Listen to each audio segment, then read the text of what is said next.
안녕하세요. 만나서 반갑습니다. 역사가 김영준입니다. 병법사 제68부 정인홍과 김면의 성주공략전이라는 주제를 가지고 오늘 여러분들과 함께 할까 합니다.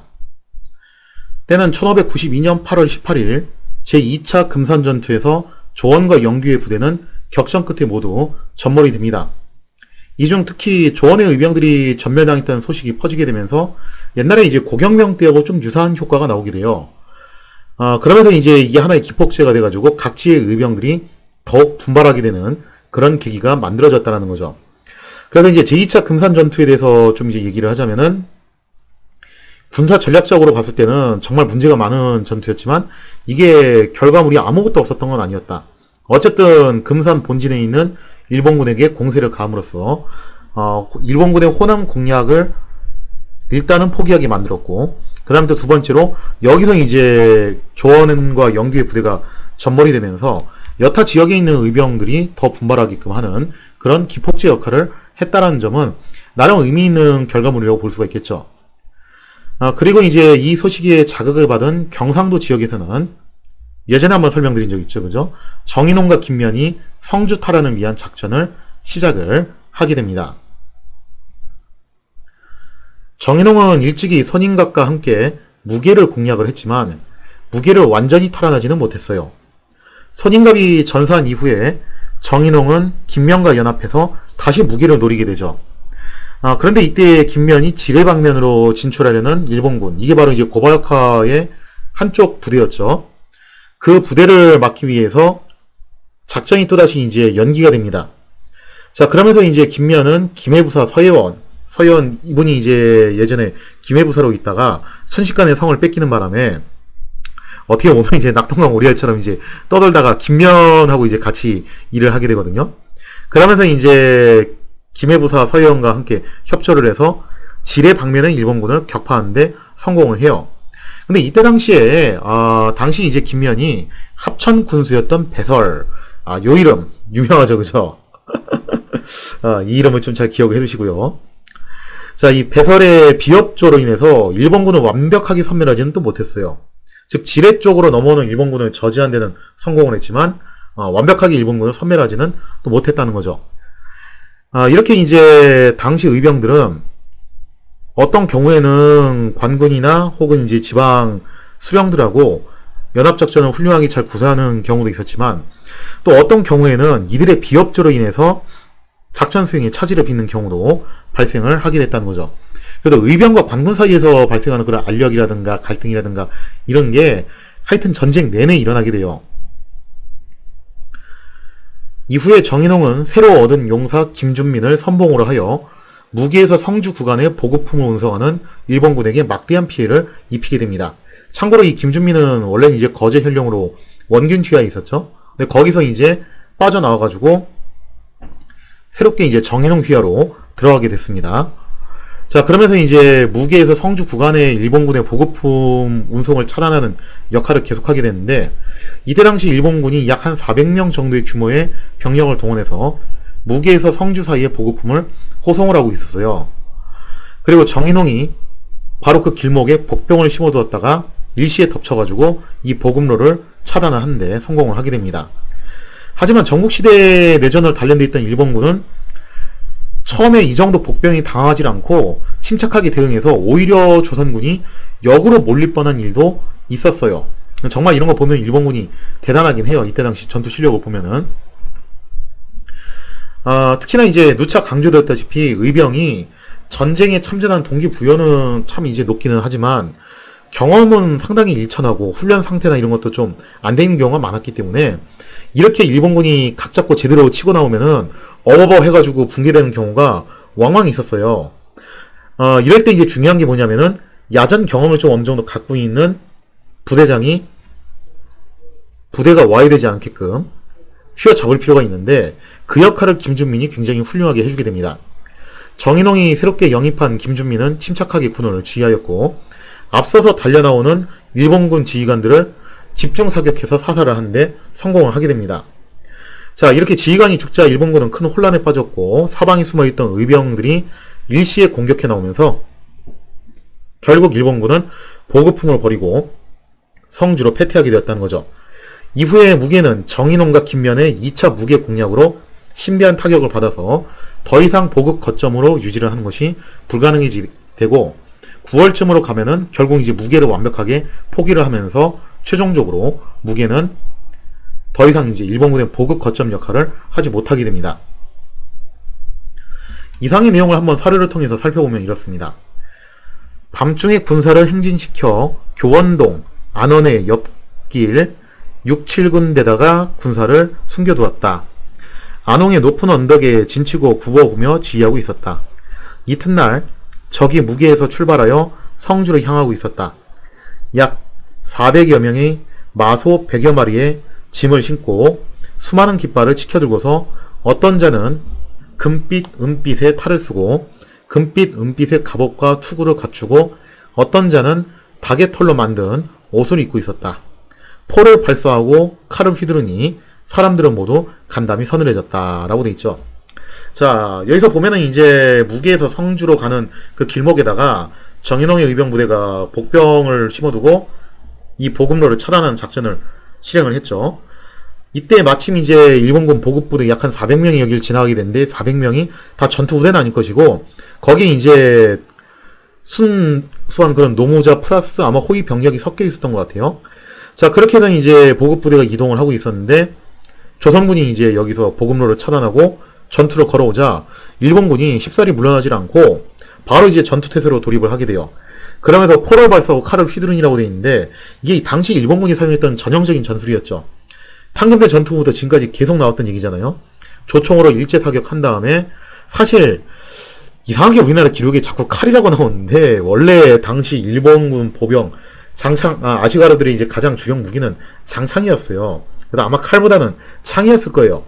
어쨌든 이제 창검을 이용해서 백병전으로 이제 넘어가게 되면서 조선군이 여기에 밀리는 경우가 꽤 많았었죠. 자, 그래서 이때 당시 정인홍 부대도 당황을 했는데 다행히 여기에 나름 좀 이제 야전에 대한 경험이 있는 김준민이 있었습니다. 김준민, 정방준이 활 쏘는 군사 1000여 명을 거느리고 산을 달려 내려와 쏘니 적도 또한 칼을 휘두르며 나왔다. 여기서 중요한 게 뭐냐면은 의병 숫자가 일본군보다 일단은 압도적이었다는 거, 그 다음에 유리한 길목을 점거를 하고서 기습을 걸어왔다는 것. 이 두 가지를 일단 좀 포인트를 잡아두셔야 돼요. 의병은 이렇게 싸우는 거예요, 항상. 그러니까 대규모 병력을 이끌고서 대규모 적군을 상대로 전면전을 벌이는 게 아니라 확실하게 잡을 수 있는 상대를 골라가지고 유리한 고지를 선점해서 압도적인 전력으로 밀어붙여서 빠르게 잡고 끝내는 그런 방식이 이제 의병 전투의 가장 전형이라고 볼 수 있습니다. 맨 앞에 선 한 외장이 좋은 말을 타고 금빛 탈을 쓰고 붉은 자루에 긴 칼을 휘저으니 칼든 적병 수백 명이 이에 따라 크게 함성을 지르며 뛰어나왔다. 그러니까 이때 당시 보급품을 호송하던 일본군 장수가 나름 상당히 이제 용장이었던 모양이에요. 자기가 앞장서서 그렇게 달려나가니까 부하들도 용기 백배해져가지고 겁먹지 않고 따라 나왔던 거죠. 그래서 거꾸로 조선군이 이제 기세가 눌리게 돼요. 우리 군사가 놀라서 물러서는데 그놈들의 말이 빠르기가 나는 것 같았다. 날아오르듯 산으로 올라오는데 때마침 말이 뒷다리에 화살을 맞고 바로 뛰어 달아나버려 외장이 우리 군사 앞에 떨어졌다. 이게 우연히 맞은 것 같지는 않고 제가 볼 때는 김준민이 타깃을 정한 것 같아요. 저기다 대고 집중 사격해라. 그렇게 해서 그 중에서 몇 발이 가장 앞장서서 달려오던 일본군 지휘관의 탄 말에 이제 맞은 거죠. 그러면서 이제 일본군 장수가 낙마를 하게 됐어요. 자, 그 이하 내용을 보면은 즉시 그 말을 빼앗고 장수를 베어 죽이니 나머지 적병들이 퇴각하여 달아났다. 고령, 성주의 군사가 남쪽과 북쪽에서 달려들고 김준민, 방준 등이 죽을 힘을 다하여 어울려 싸우고 복병이 사방에서 일어나 화살이 비오듯 하자 적이 칼과 총으로 뒤를 막으며 성현을 향하여 달아났는데 인홍이 길을 들어 독전하고 기천에 군사가 또 불의에 뛰어나오니 적이 군수품을 다 버리고 대항하여 싸울 생각도 못하였다. 모든 군사가 30여리를 쫓아가며 죽이었다. 그러면서 이 전투에서 정인홍의 부대가 대승을 거두게 됩니다. 여기서 보시면 고령 성주의 군사라고 되어 있는 걸로 봐서 정인홍 부대만 있었던 게 아니라 다른 지역에서 왔던 소규모 의병들도 같이 연합전선을 구축했다는 것을 알 수가 있겠죠. 그리고 성주에 군사가 있다는 것은 무슨 의미냐면은 성주의 주민들이 어느 정도 내통하기로 약속을 한 거예요. 치시면 우리가 안에서 내영할 테니까, 마치 영천성 전투도 좀 그랬잖아요. 그죠? 그렇게 이제 요청을 했기 때문에 정인홍이 자신감을 갖고 성주로 진군할 계획을 세웠다라고 볼 수가 있겠죠. 자, 이렇게 해서 이제 정인홍 부대가 무기에서 성주 방면으로 가는 일본군 보급 부대를 급습해서 대승을 거두게 됩니다. 자, 그러면서 나중에 이제 지뢰 방면이 정리가 되었던 김명과 함께 2차 무게 공략 작전을 펼치고 난 다음에 무게 쪽의 힘을 완벽하게 빼놓고 이제 본격적으로 성주를 탈환하기로 결정을 하게 됐다는 거죠. 당시 경상도를 담당하던 일본군 모리 데로모토는 어디에 있었냐면은 계령 쪽에 주둔을 하고 있었어요. 거기에 이제 본진을 설치한 상태였고, 따라서 성주에는 모리 데로모토의 부장이었던 가스라가 지휘하는 일부 부대만 남아있는 상태였습니다. 그러니까 만약에 이제 조선군이 성주를 탈환하게 된다면은 계령에 위치한 모리 데로모토 부대를 고립시키는 것도 가능하다는 거죠. 근데 지도를 보시면 이래요. 현풍 일대를 곽철과 지금 현재 탈환한 상태고, 그 다음에 이제 고령의 정인홍과 김면이 연합을 해서 2차 무기전투를 한번 치렀죠. 그러고 난 다음에 이제 성주로 가서 만약에 성주를 먹게 되면은 그 뒤가 부상현이고, 그 다음에 이제 낙동강 건너서 계령이 있어요. 만약에 성주를 점령하게 되면 부상현은 그렇게까지 큰 지역이 아니기 때문에 사실상 모리 데로모토의 본진은 낙동강 건너 내륙에 위치한 계령에 갇히게 된다는 거예요.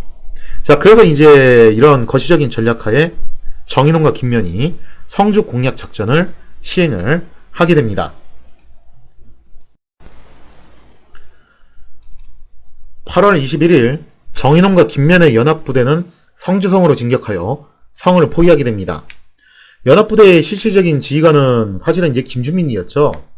그래서 이 김준민은 뭐라고 얘기를 하냐면은 가급적 계령에 위치한 본대의 지원군이 오기 전에 승부를 내는 것이 중요하다라고 속전속결을 강조를 하게 돼요.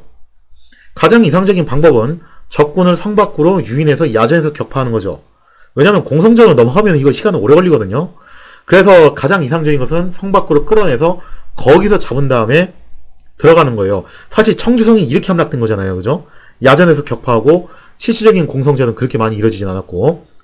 자, 그래서 이제 이 방식으로 격파하는 것이 가장 이상적이라고 봤는데, 그래서 이제 김준민이 일본군을 성 밖으로 나오도록 유인하는 작전을 쓰게 됩니다. 자, 그러나 일본군이 여기에 좀처럼 넘어가질 않아요. 아마 모르긴 해도 이제 당시 일본군도 꽤나 긴장을 하고 있었던 모양이에요. 이때 당시 일본군은 수적으로 상당히 열세였습니다. 왜냐면은 본진이 계령에 있고 성주에는 사실은 일부 부대만 있었기 때문에 정확한 숫자는 알 수 없지만 아마 몇백 명 이내였던 걸로 추정이 되고 있어요. 그렇기 때문에 철저하게 수성으로 일관을 하게 된다는 거죠. 성주성의 일본군은 서둘러 계령에 위치한 모리 데로모토의 본대에 연락을 해서 지원을 요청을 하게 됩니다. 따라서 성주성의 일본군이 기대할 수 있는 것은 본대의 지원군이 올 때까지 철저하게 수성에 임하면서 버티는 작전을 사용을 하는 거고, 이 때문에 이제 결국 조선군은 유인작전에 실패를 하고 하는 수 없이 공성작전에 돌입을 할 수밖에 없게 되었다는 거죠. 자, 공성작전, 참 이제 공성이라는 것이 굉장히 어려운 일인데, 그래서 선자병법에 보면은 공성전을 가장 최악의 경우의 수로 봤잖아요. 공성 측 입장에서 가장 난감한 게 뭐냐면은 한참 공성을 하고 있는 가운데 갑자기 외부에서 적의 지원군이 나타나서 우리들이 후방을 치는 거예요. 그럴 경우에는 공성 측은 수성군과 지원군 사이에 포위될 우려가 있었다는 거죠. 그렇기 때문에 가장 이상적인 방법은 지원군이 오기 전에 신속하게 성을 함락시키는 건데, 하여튼 뭐 게임이 사람들 많이 배워놨는데 절대 실전은 게임이 아니에요. 물론 이제 경우에 따라서는 실전에서도 공성전이 뭐 하루 이틀 만에 끝나는 경우도 있긴 있어요. 근데 공성전이 그렇게 빨리 끝나는 경우도 어쩌다 있긴 있지만 대체로는 공성전 한번 벌어지면은 답도 없이 길어지는 경우가 왕왕 있다는 거예요. 그래서 공성전이라는 게 정말 여간 만만한 작업이 아니기 때문에 만일의 사태를 대비할 필요가 있었다라는 거죠. 따라서 정인홍과 김면은 합천의 군수였던 배설에게, 자, 여기서 배설이 또 나오죠. 뭔가 좀 불안하지 않으세요? 여기서? 자, 배설에게 협조를 요청해서 계령과 성주 사이의 길목인 부상현을 차단할 것을 당부를 합니다. 아까 전에 지도를 봤으면 이제 아시다시피 계령이 이제 모리 데르모토의 본진이고 낙동강 건너서 부상현을 지나가지고 성주로 오는 거기 때문에 그 사이 길목인 부상현을 이제 차단할 것을 배설에게 요청을 했다는 거죠. 그런데 이 합천군수 배설이 어떤 사람이냐라고 놓고 보면요. 합천군수 배설은 본래 개전 초기에 경상 우방호사 조경휘하의 군관으로 참전했던 인물이에요. 기본적으로 무과 합격자고 무관이었어요. 그러나 조경이 추풍령 방어선을 포기하고 한양으로 이제 북상을 하자 또 배설이 여기서 나름대로 현지에서 민병대를 규합을 해가지고 저항을 시도하게 됩니다. 약간은 이제 권응수하고 좀 유사한 행동을 했던 거죠. 그리고 그 공로로 배설은 합천 군수가 되었고 주로 경상 우도 지역에서 활동을 했기 때문에 정인홍, 김면이 경상 우도로 이제 진출했을 때 같이 합동작전을 구사할 일이 있게 되었죠. 자, 여기까지만 보면은 배설은 큰 문제가 없는 인물이에요. 오히려 어떻게 보면은 좀 이 전쟁터에서 나름 개전 초기에 위기를 극복하는데 일조를 했던 인물이기도 했죠. 근데 문제가 배설은 정식 무관 출신인 자신이 현직 관료도 아닌 의병장들의 지시를 받는다는 것에 대해서 굉장히 불쾌감을 가졌다는 겁니다. 쓸데없이 자존심이 좀 센 스타일이었던 것 같아요. 물론 상황이 상황인 만큼 이것을 꼭 지시라고 받아들일 게 아니라 서로 대의를 위해서 힘을 합친다고 생각하는 게 옳았지만 묘하게도 배설은 의병장들한테 이런 지시와 부탁을 받는 거에 대해서 굉장히 이제 뒤틀린 심사를 보여줬다는 거예요. 이 때문에 배설은 얼마 전에 지뢰전투에서도 김면의 요청에 제대로 응하지 않았던 겁니다. 이번 부상현 차단 작전도 역시 마찬가지일 수밖에 없겠죠. 협조 요청이 오자 배설은 정인홍과 김면에게 말로는 그렇게 하겠다고 해요. 말은 그렇게 대답을 해놓고 실제로는 일개 서생인 그들의 명령을 받는 것에 대해서 굉장히 자존심 상하게 생각을 하면서 이것을 실행에 옮기지 않게 되었다는 겁니다. 이러한 내막을 모른 채 정인홍과 김면은 각종 공성 장비를 동원하여 성주 탈환에 전력을 집중하기 시작하는데 벌써부터 불길한 스멜이 무럭무럭 올라오게 되죠. 자, 이상의 내용을 토대로 한번 사료를 살펴보면 이렇습니다. 인홍이 성주에 주둔한 적이 구원병이었고 형세가 외롭다는 것을 듣고 김면과 더불어 힘을 합하여 진격할 것을 약속하였다. 김준민이 형세가 불편하다고 난색을 보이고 성주에서 오리되는 곳에 나아가 진치고 마구 달려들며 도전하였으나 적이 끝내 나오지 아니하므로 날이 저물어서 도로 돌아왔다. 그러니까 여기서 김준민이 형세가 불편하다고 난색을 보인 게 뭐냐면은 지금 당장 성주성 자체가 좀 취약해 보일지 모르지만 계령에서 대대적으로 지원군이 오면은 오히려 우리가 거꾸로 역포위를 당할 수가 있다. 그래서 이제 김주민은 그렇게 판단을 하고 계속 도전을 해서 적군을 성 밖으로 끌어내는 유인작전을 펼쳤다는 거죠. 그러나 여기 먹히지 않으면서 결국 제대로 된 공성전을 실행할 수밖에 없게 됐는데 이에 이제 그 이하 내용 보면은 김면이 배설을 시켜 부상현에 복병하여 계령에서 구워놓는 적병의 길을 막으라고 하였다. 즉 본격적인 공성전에 앞서서 부상현의 길목을 차단해가지고 적의 본진에 있는 병력들이 지원하지 못하게끔 사전 조치를 하는 내용이죠. 자, 근데 여기에 대해서 배설이 뭐라고 하냐면은 배설이 예 하고는 분명히 예라고 대답을 했어요. 하고는 나와서 사람에게 말하기를 자기 주변 측근들에게 뭐라고 얘기하냐면 이렇게 얘기합니다. 내 어찌 서생의 절제를 듣고 저를 위하여 복병을 설치하겠는가 하고 마침내 가지 아니하였더니 이날 밤에 성주의 적이 계령에 달려가 위급함을 알려서 계령의 적병이 많이 왔다 라고 돼 있죠. 그 참 보면은 이게 거시기한 게 배설이 또 정인홍하고 김면을 대놓고 무시하기 힘들었나 봐요. 그래서 겉으로는 예라고 대답을 해놓고서 또 뒷구정으로는 이걸 안 했다는 거예요. 무시를 하고서. 그러니까 정인홍과 김면은 까맣게 모르고 있었겠죠. 그러면서 결국 이제 사건이 좀 커지게 되는데 정인홍과 김면이 한창 성주성을 공략하고 있을 무렵 지원 요청을 받은 계령의 모리 데르모토 본진이 바로 이제 남아오고 있었습니다. 배설이 당초 약속을 어기고 부상현에 아무런 저지선을 설치하지 않았기 때문에 모리 데르모토는 큰 방해를 받지 않고 신속하게 성주성으로 진군할 수 있었다는 거죠. 부상인의 매복 작전을 실행하기로 했던 배설로부터 아무런 소식이 없었는데 뜬금없이 대규모 일본군 지원병이 성주성에 딱하니 진출하니까 정인홍과 김면의 입장에서는 정말 청천벽력과도 같은 상황일 수밖에 없습니다. 도대체 저게 어디서 나타난 거야? 이런 상황이죠. 잠시 후 모리 데로모토의 지원군은 성주성에 도착을 하게 되고 한창 공성을 진행하고 있던 조선군의 측방을 강탈을 하게 되죠. 정말 최악의 상황이 터진 거예요. 갑작스러운 급습에 정인홍과 김면은 더 이상 버티지 못하고 황급히 퇴각을 하게 됩니다. 그나마 이 혼란한 와중에 역시 김준민이 대단하긴 해요. 김준민이 침착하게 군을 지휘했기 때문에 의병연합부대는 용인패전 때처럼 그렇게 와장창 무너지는 그런 대참사는 가까스로 피했다는 거죠. 즉 의병연합부대는 피해를 최소화한 채 퇴각을 해서 재정비를 하게 되고 다시 또 이제 훗날을 도모할 수 있는 기회를 얻게 되었다는 겁니다. 자, 이상의 내용을 사료를 통해서 놓고 보면 이렇습니다. 우리의 군사는 알지 못하고 바야흐로 성을 공격할 기구를 수리하고 있다가, 그러니까 이게 공성기구잖아요. 그죠? 누차 말씀드리지만 의병들이 죽창만 들고 싸운 거 절대 아니에요. 즉 공성기구를 수리하고 있다는 거는 뭔가 좀 본격적이고 체계적으로 공성전을 준비를 하고 있었던 얘기예요. 그래서 한번 해볼까라고 하고 있던 찰나에 갑작스럽게 뜻밖의 갑자기 적병이 이르고, 여기서 말하는 적병은 모리 데르모토의 본진이죠.